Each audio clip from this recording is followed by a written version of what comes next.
Alright, so here's what we got rocking and rolling today. I got a custom order in from somebody locally here where I live. So we're going to be building 3 air plant frames, 2 smaller ones you can see there, and 1 larger one.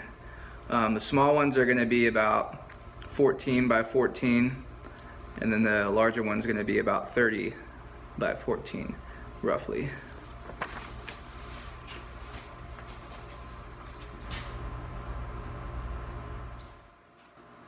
So I already built out the frames, and so today what I'm going to be doing is finishing, sanding and staining the frames that I already built. Here's the larger one. It's about 30 by 14. So I'd already started, these actually used to be fence posts. And so I started stripping off most of the paint. This used to be coated with brown paint. I got down to the primer here. So I'm probably going to do another sanding before we start to stain it. So I've got that one, and then I've got the two smaller ones here.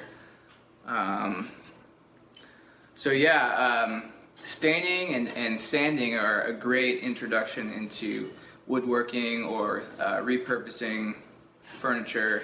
So if this is something that's new to you, maybe do a little research on sanding and staining. It's relatively simple. I'm still learning, but it's a fun way to get into working with your hands. Okay, so maybe you're someone who's intimidated by power tools. So I'm going to start sanding here, but this is something I picked up today. It's basically a hand sander, and it came with different grits of sandpaper depending on what you're wanting to do. And obviously, you're going to get more efficiency with power tools, but if this is something that you're just picking up as a hobby and you're learning and you want to ease into it, I'd recommend going with something like this, and it's just a great way to kind of see how sanding works if it's something you've never done before. Okay, so I apologize for the noise, the fan in the background. I live in South Florida and I'm in an unventilated garage right now, so hopefully this is going to be a temporary workshop for me, but so bear with me through the background hum. So what I've got here is some various grit sandpaper that came with that kit, and I've already done a lot of the major stripping on this piece here. I didn't completely take everything off. I kind of like the distressed look, but before we do the official coat of stain, which I'm going to show you here in a minute, it's good to do some prep work with like a 220 grit sandpaper. Can't really see that. I know it's backwards.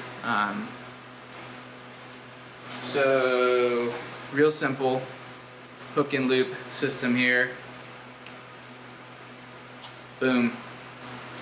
So let's see what kind of results this gives us. Alright, so let's try this out. 220.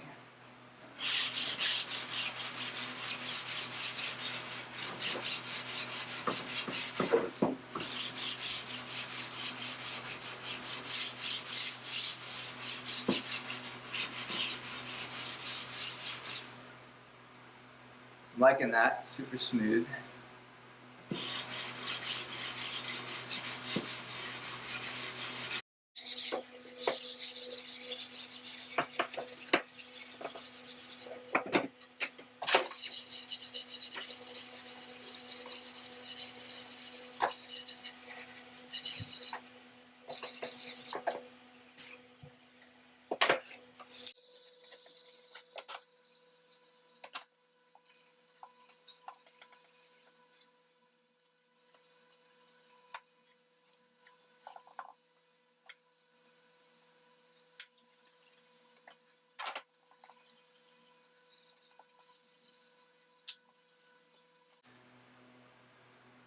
So I've noticed I've got a few rough spots here.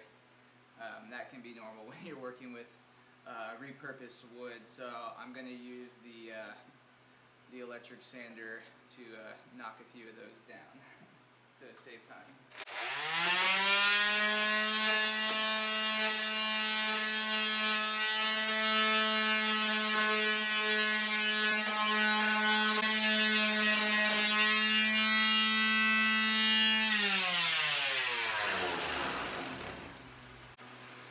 Also, I will say, if you're going to be doing any extensive amount of power sanding, I highly recommend wearing one of these. Dust mask. The wood, especially old wood with paint, can be toxic, and yeah, it's just not good to be breathing that in all the time. But I was just doing a quick job right here.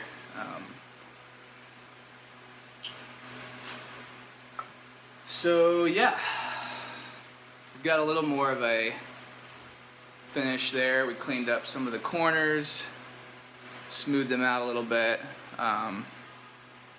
Sanding something that you'll get a feel for over time, and it's kind of fun. It's relaxing, I think. So when you're finished sanding, you want to try to get all the dust off. The damp cloth. You want everything to be clean before staining.